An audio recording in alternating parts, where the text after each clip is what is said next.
బంగారం నీకోసం వెయిట్ చేస్తున్నా. చీకటి పడేదాకా గుళ్ళోనే ఉన్నావంటే చాలా గట్టి పట్టే పట్టినట్టున్నావు. ఇంతకీ నీ కోరిక తీర్చాడా లేదా దేవుడు?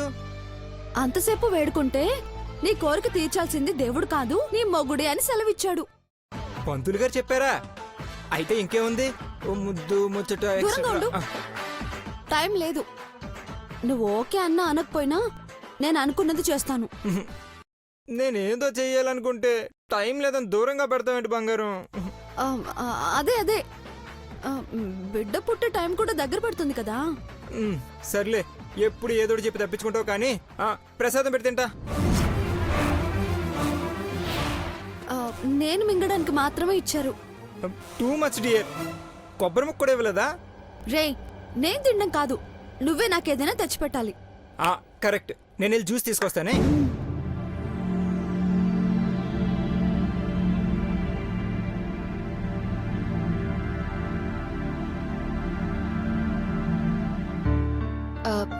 అమ్మాయి గారు, పార్వతి,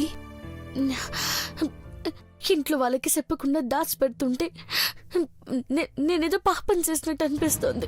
నిజం చెప్తే నేను అన్యాయం చేసి వెళ్ళిపోతున్నానని అందరూ బాధపడతారు. ఇట్టంటప్పుడే అందరి ప్రేమ మీకు ఉండాల్సింది అమ్మాయి గారు. కానీ మీరేమో గయ్యాలిలా కావాలని చేస్తున్నారు. అలా చేస్తేనే మహి నాకు దూరంగా ఉంటాడు పార్వతి. బంగారం,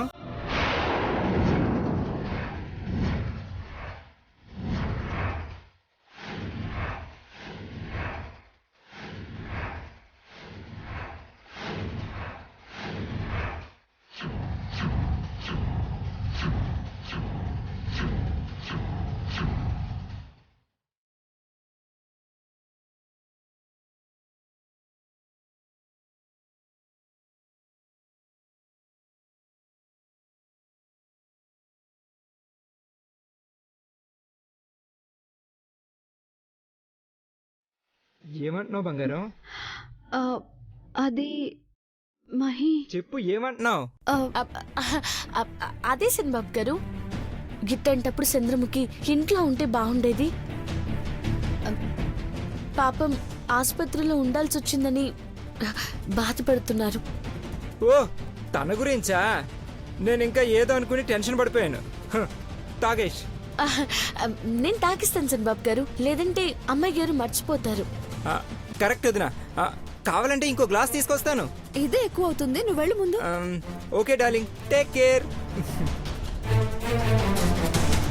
పార్వతి, మహికి నేను తప్ప వేరే ప్రపంచం లేదు.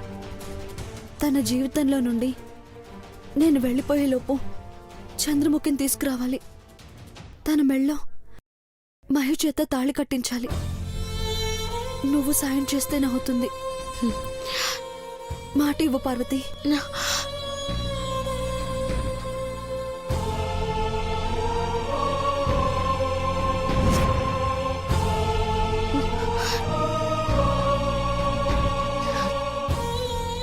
మీ ప్రాణాలు తీసుకునే దేవుణ్ణి మాత్రం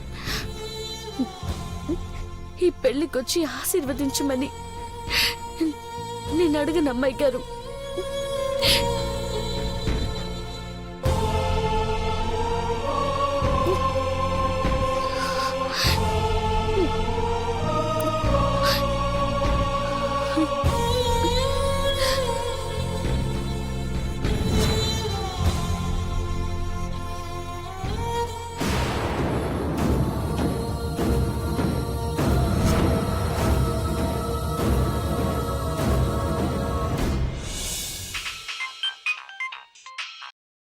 హలో నీల్.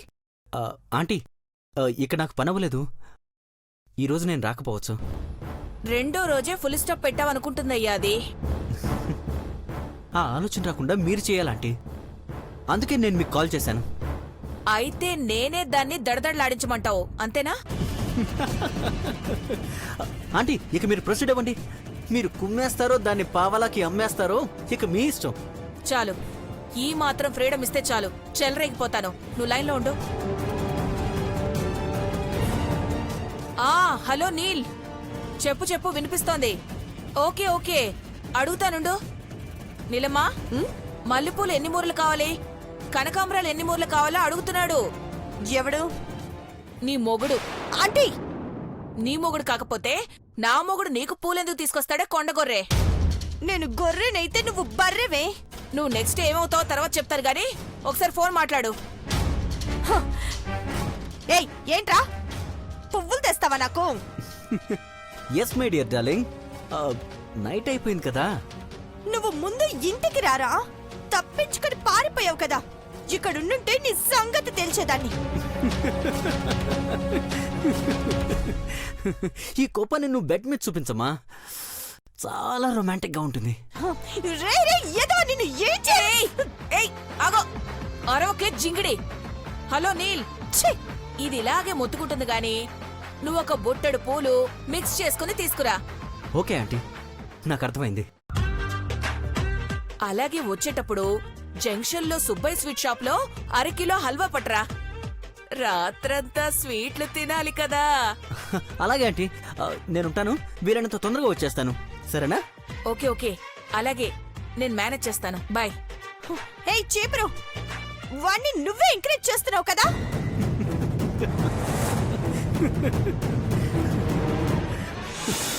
నువ్వు సుఖ సంసార సాగరంలో ఈదాలనే కదే నా తపనంతా. నీ నీ మొహమే. పిచ్చి పిచ్చి వేషాలు వెయ్యకు. వాణ్ణి నిన్ను ఇద్దరు చేసేస్తా చెప్తున్నాను. నీ మూతే స్ప్రే కొడితే పక్కపక్క నవ్వుతూ ఓ మూలన పడుంటావు.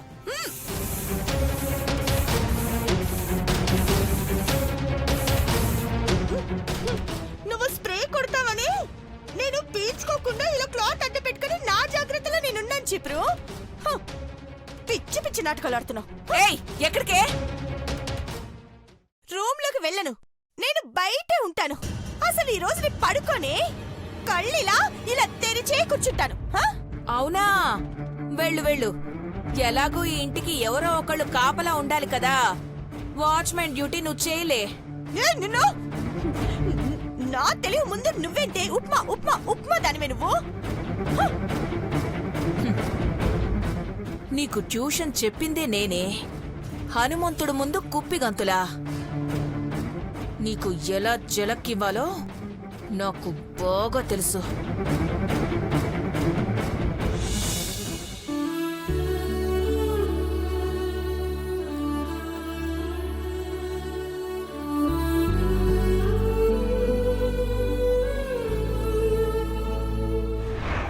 నమ్మకం పెంచినా ఆయుష్ మాత్రం పెంచలేం కదా. ఐశ్వర్య బతికేది కొద్ది రోజులే. మేమే కాదు, ఇంకెవరూ తనని కాపాడలేరు.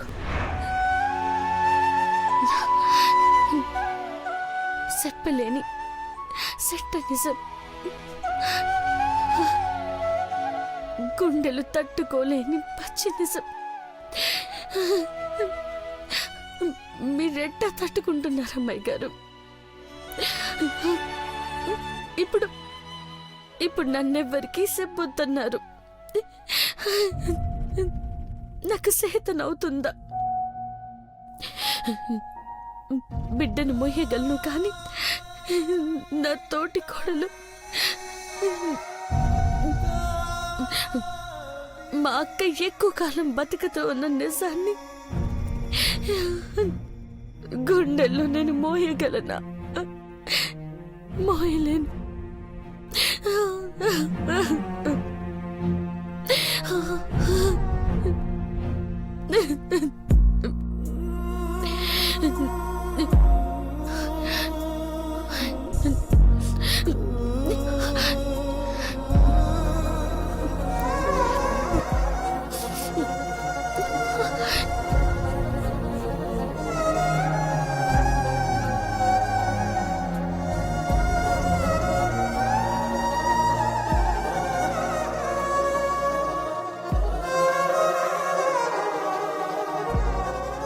అందరూ పడుకున్నాకొచ్చి నిద్రపోయే పార్వతి అప్పుడే పడుకుందంటే అలసిపోయిందేమో పాపం.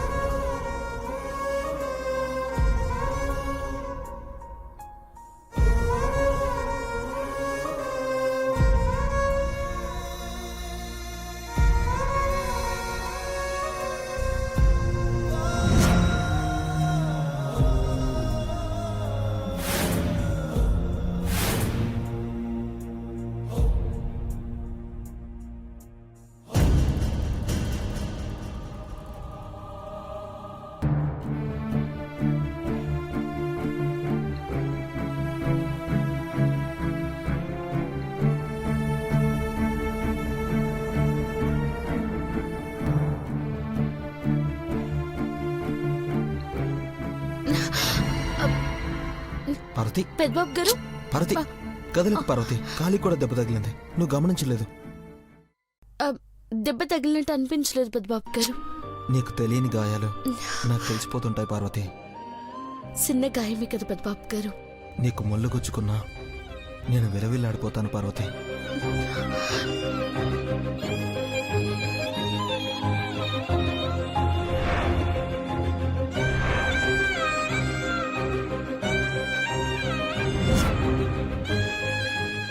పార్వతి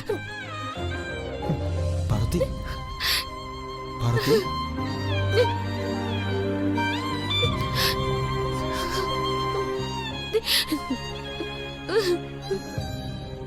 పార్వతి ఏమైంది? నన్ను నన్ను గట్టిగా పట్టుకోండి. మీ నుండి వేరు చేయనంతగా నన్ను గట్టిగా పట్టుకోండి. ఆ దేవుడు నన్ను కాపాడతాడో లేదో తెలియదు కానీ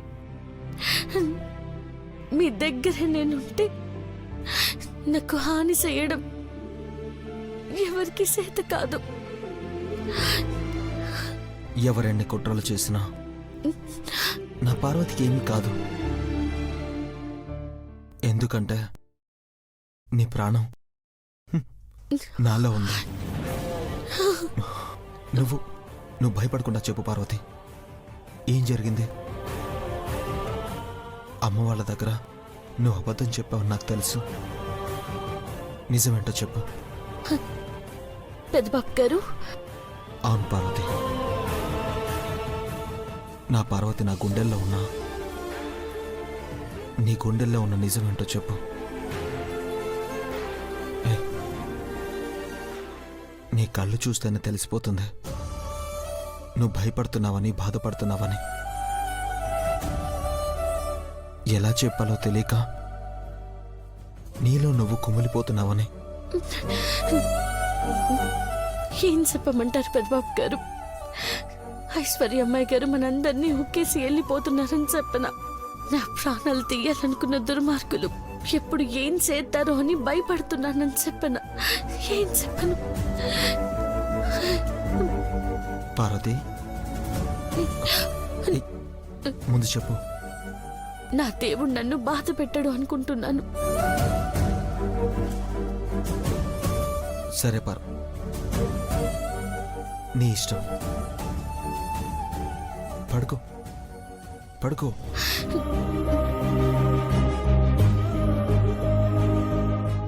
ఇంట్లో వాళ్ళను బాధ పెట్టే నిజమై ఉంటుంది పార్వతి, అందుకే నువ్వు చెప్పలేదు.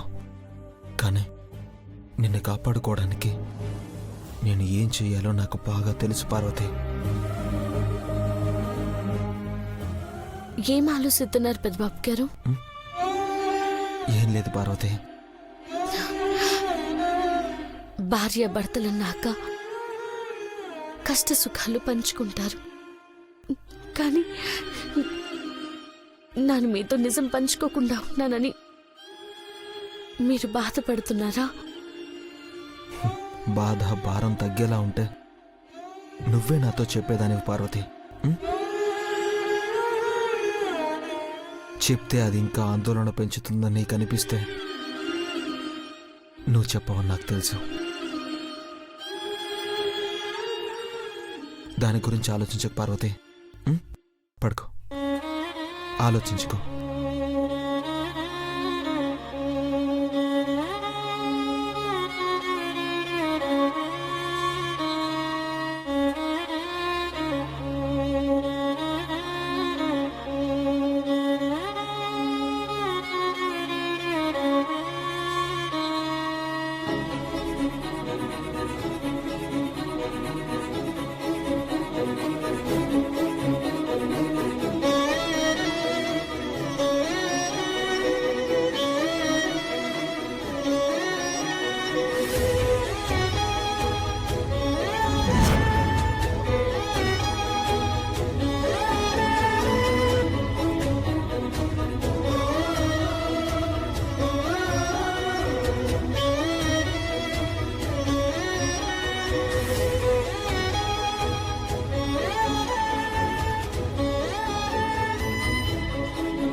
ఆ కార్పెట్ తీసుకొచ్చి దాని మీద కప్పు భవాని.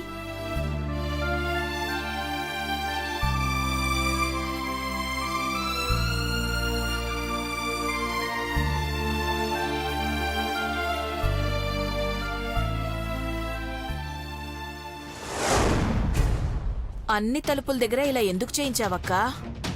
గుట్టు చప్పుడు కాకుండా వచ్చే శత్రువులకి చుక్కెదురు కావాలనే ఇలా అరేంజ్ చేస్తున్నాను భవాని. పిల్లి కాలు పెట్టినా జారి పడుతుంది. చిన్న చప్పుడైనా అందరం ఎలర్ట్ అవుతాం. అన్ని డోర్ల దగ్గర ఇలాగే చేయి భవాని. అలాగే బావుగారు.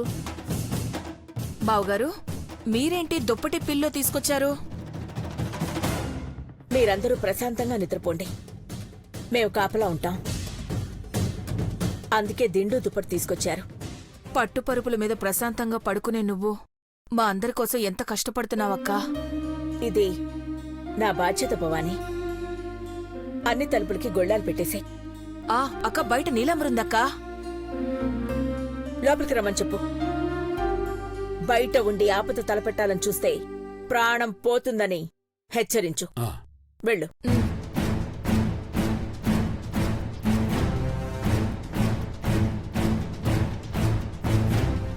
నీలు, అమ్మో ఇదొచ్చేసింది. ఏంటే నేను రాగానే భయపడిపోతున్నావు? భయం కాదు, మీ పిచ్చి ప్రయోగాలు నా మీద చేస్తారని ముందు జాగ్రత్త తీసుకుంటున్నాను. సరే, మర్యాదగా లోపలికి రా. రాకపోతే తలుపులన్నీ మూసుకుపోతాయి. ఆ తర్వాత నువ్వు లబో దిబో అన్నా ఎవ్వరూ తలుపులు తీయరు. నేను లోపలికొస్తే నీలుగాన్ని పిలిపించి దాడి చేద్దాం అనుకుంటున్నారా? వస్తే కదా తెలిసేది. నేను రాను, ఇక్కడే ఉంటాను. ఇక్కడెలా పడుకుంటావు? నిద్రలా పడుతుందే. అందుకే నిద్ర పట్టకూడదని ఫ్లాస్క్ లో టీ కూడా పెట్టుకున్నాను. ఎవరైనా బలవంతం చేస్తే సిద్ధంగా ఆయుధం కూడా పెట్టుకున్నాను. నీ మొహం ఉరుమురిమి మంగళ మీద పడ్డట్టు నీ మీద ఏమొచ్చి పడుతుందో అనుభవించు. నీ కర్మ.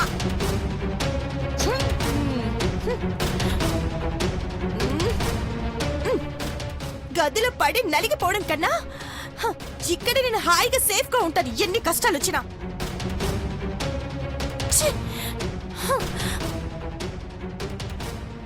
అక్క, అన్ని చోట్ల జొన్నలేసి కార్పెట్ కప్పేశాను. మన వాళ్ళు కాని వాళ్ళు ఎవ్వరు కాలు పెట్టినా కెవ్వుమంటారు. గుడ్, నువ్వెళ్ళి పడుకో. నేను కూడా మీకు తోడుగా ఉంటానక్కా. అవసరం లేదు భవానీ, నువ్వెళ్ళు. అందరూ ఆదమర్చి నిద్రపోకండి, జాగ్రత్త. దొంగ నిద్రపోతాను బావుగారు. అంటే సగం సగం నిద్ర అన్నమాట. గుడ్ నైట్ అక్క. గుడ్ నైట్ బావుగారు. నైట్. Good night.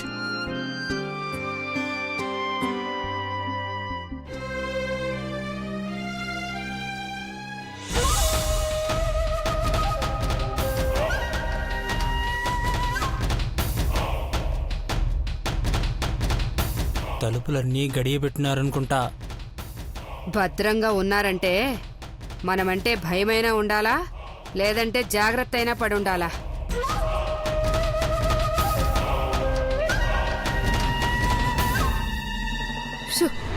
సప్పుడు సేకరా సాంబా. చూడలే, ఎండుటాకులను తొక్కినా.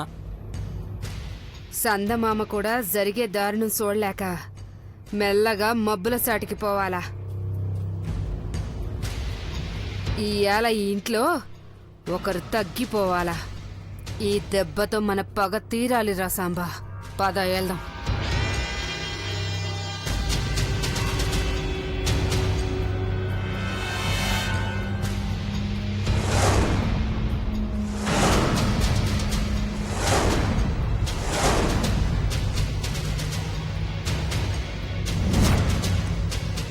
ఆ నీలిగాడికి భయపడి బయట ఉండాల్సిన కర్మ వచ్చింది.